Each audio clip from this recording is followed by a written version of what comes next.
초대 교회는요, 웅장한 건물이 없었습니다. 잘 정돈된 조직도 없었습니다. 지역에 명망가도 한 명도 없었습니다. 그런데 그 교회는 세워지고 난 이후로 모든 교회의 기감이 되어 있습니다. 성령이 세운 교회이기 때문입니다. 오늘 본문을 보면 교회가 처음 시작되면서 세상에 드러났을 때의 특징적 모습을 보여주고 있습니다. 그 특징적으로 어떤 신앙생활을 하는가 하는 모습을 보여주고 있는데요. 지금까지 오면서 세월이 많이 흘러서 2000년이 넘게 지나오면서요. 오늘 우리들의 교회는 그 본래의 모습을 많이 잃어가고 있습니다. 그래서 순수한 사람들, 또 예수님을 정말 사랑하는 사람들은 초대교회가 더욱 그리우고 고향 같은 그런 존재로 마음에 담겨져 있습니다. 오늘 본문 42절을 보면 초대교회에 두드러진 세 가지 신앙생활이 기록되어 있는데요. 그들이 사도의 가르침을 받아 서로 교제하고 떡을 떼며 오로지 기도하기를 힘쓰니라. 이 한 절을 가장 짧은 문장으로 줄여놓으면 그들이 힘쓰니라입니다. 그러니까 그들이 힘을 썼다는 이 내용 안에 다른 몇 가지가 신앙생활의 모양들이 들어가 있는 것이죠. 그런데 이 힘썼다는 이 표현은 원어적으로는요, 그들을 바쳤다 내지는 던졌다라고 하는 언어입니다. 그러니까 초대교회 교인들은 자신을 바치는 신앙생활을 하였습니다. 자신을 신앙생활에 던지는 삶을 살았습니다. 그만큼 이들은 세 가지 신앙생활을 하는데 힘을 썼다는 것이죠. 그 세 가지를 우리가 오늘 좀 더 자세하게 살펴보면서 혹시 이 시대 살아가는 그리스도인인 내가 잃어버린 신앙생활은 없는지, 다시 찾아야 하는 것은 없는지를 발견해 보려고 합니다. 첫째로요, 초대교회는 그들의 신앙생활을 가르치고 배우는데 힘썼습니다. 그러니까 가르치고 배우는 것이 신앙생활이었습니다. 가장 먼저 드러난 신앙생활이었어요. 42절을 보면 그들이 사도의 가르침을 받아로 시작하는데, 좀 전에 우리가 읽었던 대로 그들은 자신을 사도들의 가르침에 던졌다는 얘기입니다. 그러니까 매우 열심히 가르침을 받았다는 것이죠. 여러분, 우리가 먼저 기억해야 될 사실이 있는데요. 원래 이 초대교회에 헌신된 사람은 120명입니다. 그런데 지금 이들의 숫자는 3120명이 됩니다. 최소한. 그들 중에서 3000명은 이제 막 예수를 구주로 영접한 초신자들입니다. 이분들은 불과 며칠 전 벌어졌던 오순절 성령 강림 사건을, 이 당시 초대형 사건이죠. 이 사건을 직접 본 사람들입니다. 그런데 이들이 놀라움과 호기심으로 그 사건을 보고 있을 때에 베드로의 설교가 시작되었고, 그들은 베드로의 설교를 통해서 자신들 안에 있는 죄가 보였던 것이죠. 그래서 베드로에게 묻기를, 형제여, 그러면 우리가 어찌할꼬? 이렇게 물었더니 결국 베드로의 가르침대로 그들은 회개하고 세례를 받게 되었습니다. 그래서 신자가 된 거예요. 근데 신자가 됐다는 것은 분명하게 말씀드리는데, 이제 신앙생활을 시작하는 사람이 됐다는 겁니다. 완성된 사람이 아니에요. 그래서 이제 막 신앙생활을 시작하는 이분들이므로 그들 마음 안에는 내가 믿기로 한 예수 그리스도에 대해서 더욱 구체적으로 알고 싶은 마음이 뜨겁게 일어났을 것입니다. 매우 사모했을 것이에요. 놀랍게도요, 교회의 그 출발 시작점에 있어서 가장 먼저 드러난 신앙생활을, 그 특징을 사도의 가르침을 받았다라고 얘기합니다.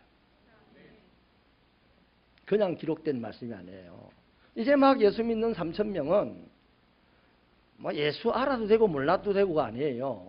자기가 믿는 예수를 정말 더 깊이 알고 싶어서 사모하는 마음으로 사도들에게 가르침을 받았는데, 이게 신앙생활의 1번이었습니다. 여러분, 사도들을 달리 부르면 성경이 달리 부른 적이 있어요. 갈릴리 사람들이라고 그랬어요. 근데 이 갈릴리 사람들이라는 말은 비속어인데 배우지 못하여 천박한 북부 사람들을 일컬어서 갈릴리 사람들이라고 했습니다. 그러니까 사도들은 대부분 못 배웠어요. 어부 출신입니다. 개중에 세리도 있죠. 그런데 이들이 처음 신자가 된 3천여 명을 가르치고 있는 것입니다. 인간적으로 생각하면 도무지 배울 것이 없는 분들입니다. 그런데 이 사도들이 그들의 교사였어요. 우리는 지나간 시간 설교를 통하여서 성령에 충만한 현상과 실제가 무엇인가를 분명하게 짚어보았습니다. 성령 충만의 실제는 성령의 말하게 하심을 따라 말하는 것이라고 했죠. 성령이 뭘 말하게 하느냐? 예수 그리스도를 말하게 하는 것입니다. 사도들은 세상으로 볼 때는 불악무식한 자였지만 그들은 생전에 주 예수와 함께 생활하였고 그에게 하나님의 나라를 배웠고 또 성령 충만까지 하였으니 그들은 가르치지 않고는 견딜 수 없었어요. 예수를 주라고 말하지 않고는 가만히 있을 수가 없었습니다. 그래서 예수를 초신자들에게 같이 가르치는데 자신을 바친 거예요. 이게 사도들의 신앙 생활이었습니다. 신앙이 아니고 신앙 생활입니다. 다행히 지금 말씀을 듣기 위해서 모인 사람들 또한 사도들에게 다른 것을 배우려고 하지 않았습니다. 세상의 학문을 기대하지 않았다는 것이죠. 이들이 사도들이 기대한 것은 오로지 복음입니다. 우리가 여기서 절대 간과하고 넘어가서 안 되는 것이 있는데요. 이 초신자들은 오순절 성령 강림 사건의 대단한 현상들을 보았습니다. 급하고 강한 바람 소리도 들었고 불의 해같이 갈라진 것들이 그 120여 명 위에 머물러 있는 것도 봤어요. 대단한 현상을 봤습니다. 그런데 그들은 자기 신앙생활의 무게중심을 그 현상에 두지 않았다는 것이죠. 이들은 자신들이 경험한 것, 본 것을 접어두고 복음학교의 신입생이 되어서 열심히 예수님의 말씀을 들었습니다. 여러분, 믿음이 좋고 또 성령이 충만하면 공부할 필요가 굳이 없다 이렇게 말하는 분들이 있는데요. 이런 식의 신앙적 사고는요, 자신의 인생을 망조가 들게 하는데 굉장히 효과가 있어요. 또 어떤 사람은 공부만 하는 사람은 가슴이 뜨겁지 않다 이렇게 말을 하는데요. 그것 또한 아주 위험한 발상의 말입니다. 성령 충만한 사람일수록요, 말씀을 배우는 일에 더 열심이어야 하고 열심일 수밖에 없어요. 또 말씀을 많이 알면 알수록 그 가슴에 말씀이 불을 붙여가지고 가슴이 뜨거워서 견딜 수 없는 사람입니다. 말씀을 많이 알고 있는데 가슴이 냉랭합니까? 그 사람은 그리스도인 중에 속할 수 있는 사람이 아니에요. 진짜 그리스도인, 정상적인 그리스도인, 제자의 표시를 내는 사람은 반드시 성령 충만하게 되고 반드시 말씀 충만하여 그것으로 말미암아 뜨거운 가슴으로 살게 되어 있는 것입니다. 사랑하는 여러분, 혹시 오늘 저와 여러분이 잃어버리고 사는 것이 배움에 몰두하는 그 자세, 이거 아닐까요? 함께 기억할 수 있으면 참 좋겠는데요. 처음 이 땅에 교회가 시작될 무렵에 가장 중요하고도 첫 번째 가는 신앙생활은 배움에 힘쓰는 거였습니다. 지도자들은 가르치는 일에 자신을 바쳤고 성도들은 배우는 일에 자신을 바쳤어요. 그런데 오늘 이거는 신앙생활이라고 생각하는 분이 별로 없습니다. 언제부터인지 배우는 것 자체를 불편스러워하고 저와 여러분이 괴로워하는 것, 이것이 우리들의 모습이 아닌지, 오늘 혹시 본문이 그러한 우리를 고발하는 건 아닌지 묻고 싶은 거죠. 두 번째는요, 초대교회는 교제에 힘쓰는 교회였습니다. 본문은요, 서로 교제하고라고 기록을 하고 있죠. 이 문장도 바쳤다는 말에 연결이 됩니다. 그래서 그들이 서로 교제하는데 자신들을 바쳤다 이렇게 읽어야 합니다. 그러므로 그들은 서로 교제하는데 최선을 다했다 이 말이죠. 그래서 교제하는 것이 신앙생활입니다. 이 교제한다는 말 코이노니아는요, 공동이라고 말하는 코이노스에서 유래되었는데 이 말은 두 가지 의미를 우리에게 말해주고 있습니다. 하나는 함께 나누어 가지는 것을 의미합니다. 함께 나누어 가지는 것. 여러분, 우리가 그리스도인으로서 교제를 할 때 먼저 드러나는 것이 나누는 건데 뭘 나누어야 되느냐?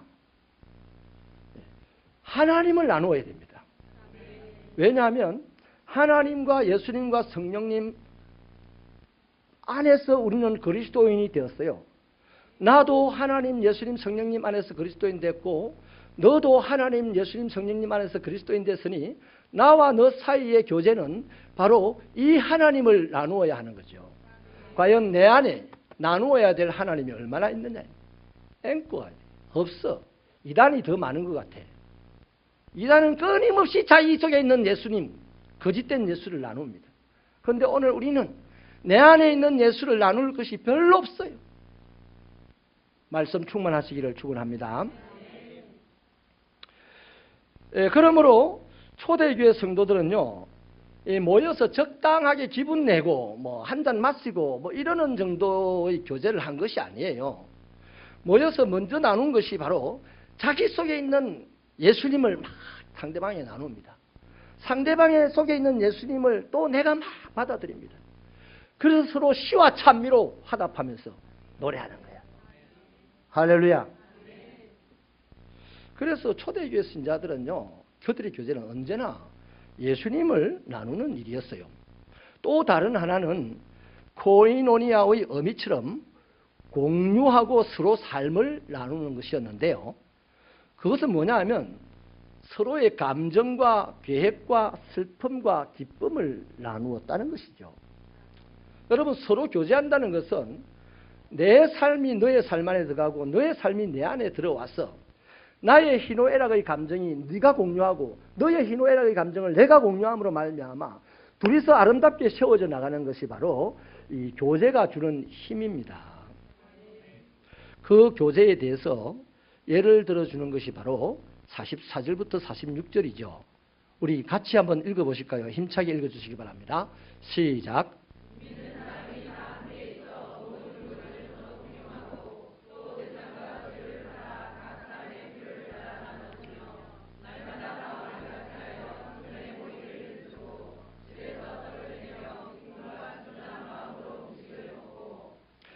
아멘. 이 본문을요, 또박또박 자세하게 읽으면 읽을수록 우리 안에는 두 가지 걱정스러운 의문이 생길 것입니다. 뭐냐면 하나는 모두가 공동체 생활을 해야 되냐, 집에도 안 가고 같이 모여서 살아야 되냐 하는 것이고, 또 하나는 모든 사람들이 자기의 소유를 다 팔아서 그냥 다 너네 없이 다 똑같이 살게끔 소유를 공유해야 되냐 하는 것이 바로 의문할 수밖에 없는 질문이죠. 여러분, 거기에 다 아멘하고 오늘 다 팔 수 있어요? 읽으면 읽을수록 그 걱정스러운 질문을 할 수밖에 없는 거죠. 그러나 여러분, 이 질문에는요, 사실 재고의 여지가 없습니다. 이들이 모여서 말씀을 배우고 서로 통용하고 교제하는 삶을 살아간 것은요, 강제가 아닙니다. 순전히 자발적인 것이었습니다. 또한 이들은 날마다 모였다고 했죠. 여러분, 날마다 모였다는 말은 날마다 흩어지기도 했다는 말입니다. 리듬 있게 연결이 되는 거죠. 그냥 모였다면 날마다라는 말을 쓸 필요가 없잖아요. 그래서 오늘 모였고 흩어지고 또 내일 모이고 흩어지고 그 다음 날 모이고 흩어지고 하니까 그걸 보태서 말한 게 날마다 모였다는 말이 되는 것입니다. 또한요, 모든 소유를 팔아서 통용했다 이렇게 얘기하는데, 여기서 팔아서 나누어 주고라는 말이요, 전부 다 문법적으로 시제가 미래 완료 시제로 되어 있어요. 좀 어렵게 들리겠지만 이게 무슨 말이냐 하면, 이 파는 일이, 나누는 일이 계속해서 진행되더라는 겁니다. 어제도 팔고 나누었고 오늘도 누가 팔고 나누었고 또 내일도 누가 팔아서 나눌 것이다. 이 연속된 이 진행되는 일들에 대한 표현인 것이죠. 분명히 말씀드리는데요, 성도들이 모두가 한꺼번에 모든 소유를 팔아서 교회에 낸 것이 아닙니다. 46절에 의하면 여전히 집을 가지고 있는 사람이 있어서 집에서 모일 때 떡을 떼고 찬미하고 기뻐했다고 하잖아요. 그러니까 절대 강제성이 있는 게 아니다 이 말이죠. 자발적인 일이었다는 겁니다. 우리가 초대교회에 대해서 가지는 잘못된 환상, 그리고 또 엄청나게 부담을 느끼는 이 공동생활에 대한 부분, 이런 것에 대해서 오해가 없으시기를 바랍니다. 저는요, 솔직히 지금도 무소유의 즐거움을 누리면서 자신의 모든 소유를 한꺼번에 다 팔아서 나누고 살아가는 사람이 들어있다고 봅니다. 그분들은 매우 훌륭한 분들이고 또 그분들의 일은 매우 아름다운 일이죠. 하지만 만약에 그분들이 모든 사람이 그렇게 해야 한다고 강제하는 순간 그의 일은 훌륭하지도 않고 아름답지도 않는 거예요. 자발적으로 그렇게 할 때 그의 훌륭한 것이고 아름다운 것이다 이 말이에요. 자, 그래서요, 초대교회 그리스도인들이 날마다 모였으니까 우리도 날마다 모여야 됩니다. 초대교회 그리스도인들이 같이 살았으니까 우리도 같이 살아야 됩니다.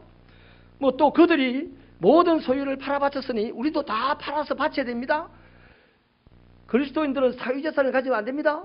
뭐 이런 소리를 하는 집단이 딱 두 군데 있습니다. 바로 이 말씀을 힌트 삼아서 이런 소리를 하는 집단이 두 군데 있어요. 하나는 공산주의 집단이고 하나는 이단입니다.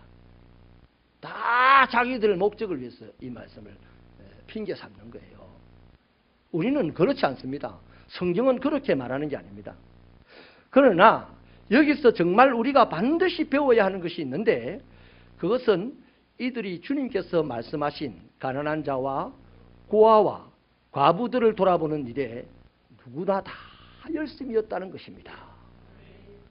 내가 강제에 이끌리지 않고 자발적으로 다 팔든지 조금 팔든지 아니면 다 나누든지 조금 나누든지 간에 그들의 마음 안에는 내가 배운 그 예수님이 가난하고 힘들어하는 사람들을 위해서 살았던 것처럼 나도 그들을 위해서 살고 그들을 위해서 뭔가 내 소유를 나누겠다는 마음을 가지고 있던 것이고 이것은 오늘 우리에게도 유효한 하나님의 요구라는 것입니다.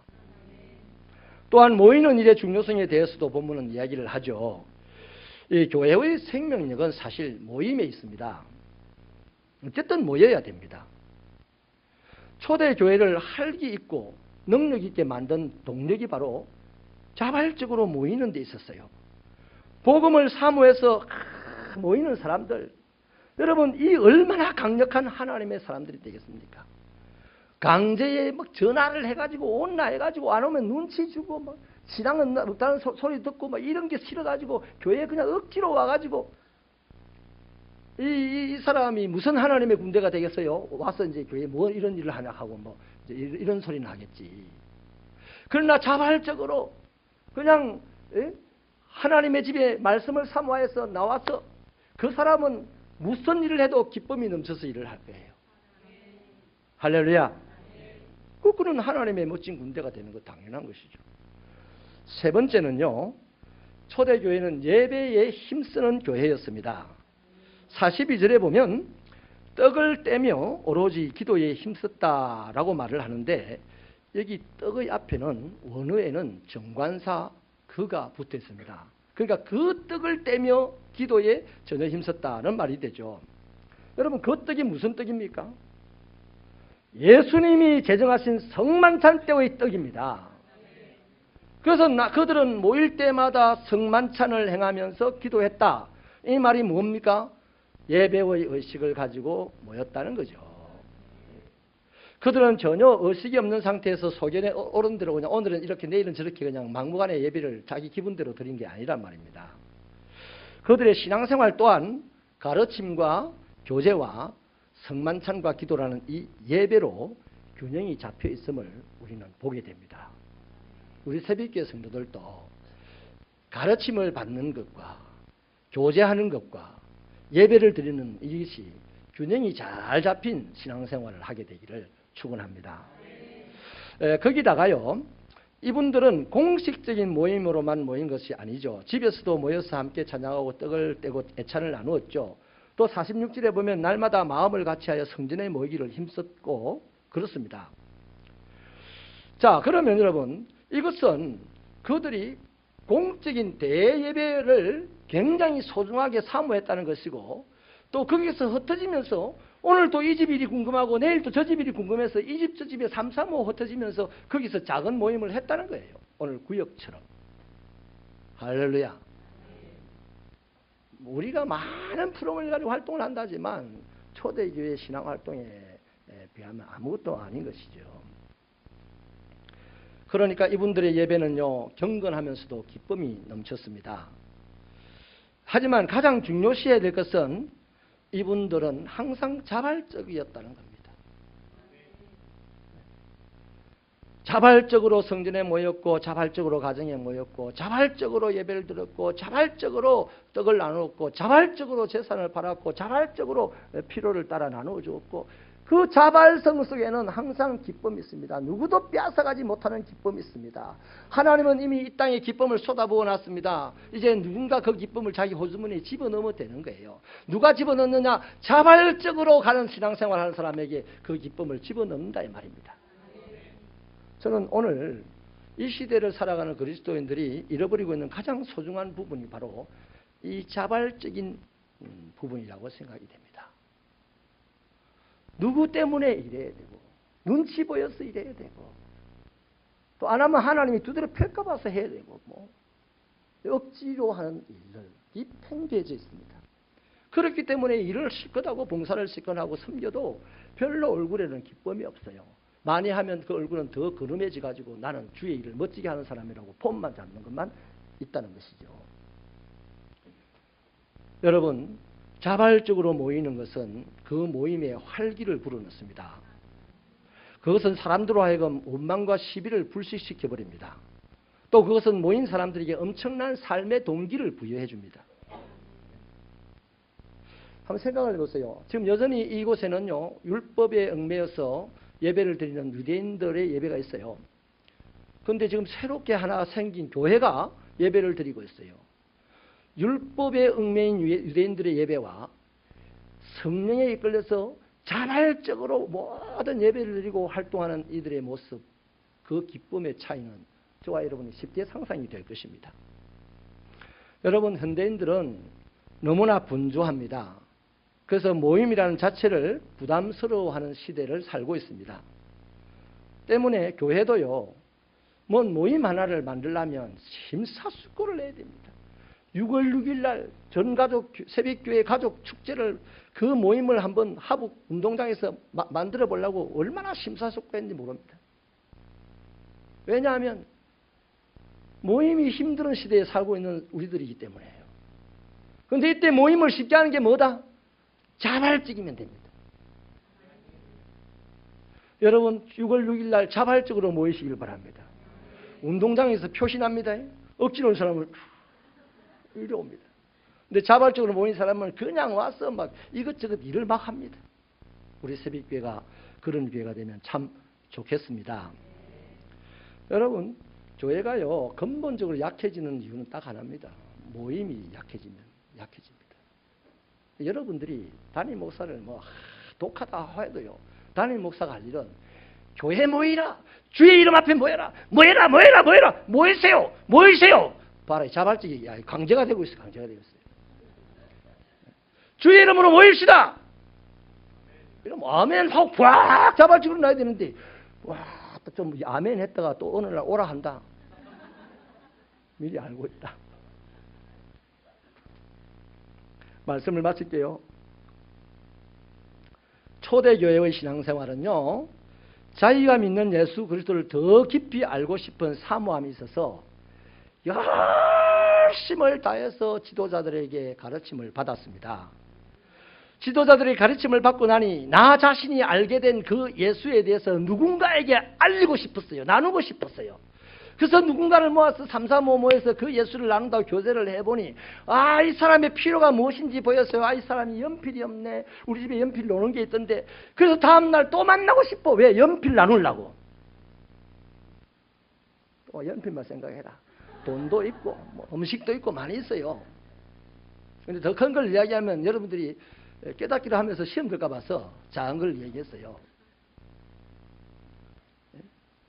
그래서 그렇게 나누다 보니 서로 삶의 동기부여가 돼가지고 나보다 슬픔이 큰 저 사람도 넉넉히 살아가고 있는데 나도 살 수 있겠구나 용기를 가지고 나서 힘차게 삽니다. 그래서 힘차게 살게 된 것이 우리가 나누는 예수님이다 생각하니까 예수님의 구원과 예수님의 은혜가 감격적으로 생각이 나서 또 큰 모임에 가서 자발적으로 모여서 예배를 드리고 내만 자발적으로 좀 설교를 한다. 듣는 분도 좀 자발적으로 설교를 들어봐요. 그러면 아멘 소리가 팍팍 나온다. 이러한 일련의 신앙생활을요 누가 강요해서 하겠습니까? 전부 다 자발적으로 하는 겁니다. 성령이 세운 교회의 면모가 이런 거예요. 이런 거예요. 그 결과가 어떤지 우리 47절을 같이 읽어봐 주실래요? 또부터 읽어주세요. 또 시작.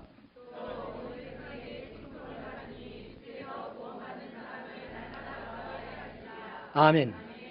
여러분 이런 이분들의 모습을 본 불신자들이 보기에 너무 아름답게 보이는 거예요. 부럽습니다. 그래서 백성들이 다 이런 사람들, 이 초대교회 성도들을 칭찬을 합니다. 그것을 보니 주님도 기분이 좋아가지고 저곳에다가 매일같이 그냥 구원받아야 할 자들을 보내줍니다. 그래서 5,000명이 된 거야. 베드로가 설교 잘해서 5,000명이 된 게 아니라니까. 우리는 다 베드로 설교 잘해서 5,000명이 됐다니까 저 위에 담임 목사는 와 이리 설교를 못하노 이것만 알고 있다. 이거. 자발성. 여러분 오늘 교회의 모습은 어떻습니까? 교회가 세워지는 곳을 환영하는 곳이 있던가요? 심지어 우리는 뉴스를 통해서 수없이 많은 곳에서 교회 세워진다고 몇 달씩 데모하는 것을 보지 않습니까? 초대교회와 너무나 다릅니다. 의외로 복음에 강한 적대감을 가진 사람들을 만나보면요 칭송받지 못할 어줍잖은 그리스도인들에게 받은 상처 때문이었다고 하는 얘기를 많이 듣습니다. 내 한 사람이 소자의 목에 연자맷돌을 매달아서 저 천길 물구덩이에 빠뜨리는 자가 다른 사람이 아니에요. 나일 수 있어요. 내가 칭찬받지 못할 그리스도인으로 산다면 나는 지금 누군가를 지옥 보내는 사람입니다. 인정하시면 아멘입니다. 그래서 저와 여러분의 신앙생활이 아름다워 보이고 사람들의 칭송을 받게 되면 예수님은 우리 교회를 좋아하셔가지고 사람들을 보내줄 텐데 말이죠. 얼마나 좋겠습니까? 뭐 절로 모여들 것입니다. 오지 마세요. 우리 자리도 좁아요. 오지 마세요. 이래도 막 올 겁니다. 여기 알면 안 됩니다. 올 겁니다. 근데 아직은 그런 사람이 한 명도 없었어요. 이제부터 하자니까. 우리 교회는요 사실 위치적으로 모이기 어려운 위치에 있지 않습니까? 하지만 정말 이런 모양으로 좋은 소문이 있고 서로 사랑하고 칭송받는 교회가 되면 하나님께서 틀림없이 사람을 보내주실 줄 믿습니다. 그러므로 사랑하는 여러분 도전합니다. 나가서 전도하는 것보다도 당신의 신앙생활을 올바로 하시자 이 말이에요. 전도지 좀 안 만들어줍니까? 전도지. 할 수 없어서 만들어놨어요. 그죠? 전도부장님. 근데 그거보다도 훨씬 더 유익한 것이 뭐냐? 내 신앙생활이 올바를 때. 여러분, 이 어려운 시기에 저와 여러분의 신앙생활이 자발적이기를 소원합니다. 우리가 예배드릴 때 자발적이면요 절로 흥이 날 겁니다. 신이 날 겁니다. 그 모습을 보는 예배를 보러 오신 우리 하나님께서 얼마나 행복해 하시겠습니까? 그럼 하나님의 행복과 기쁨을 우리 안에 쑥 불어줄 겁니다. 그러므로 우리의 찬양도 우리의 헌금도 우리의 봉사도 다 자발적으로 하시게 되기를 바랍니다. 그럴 때 우리는 지역적으로 시골 외진 곳에 있는 핸디캡이 있고 건물도 별로 좋지 못하고 또 지역에 유명한 사람도 없지만 성령이 세운 교회가 되었어. 성령이 세워가는 교회가 되었어. 끊임없는 구원받아야 될 자들이 몰려드는 축복의 역사가 있다면 이 또한 기적이 아니고 이 또한 간증거리가 아니겠습니까? 이런 역사가 있기를 축원합니다.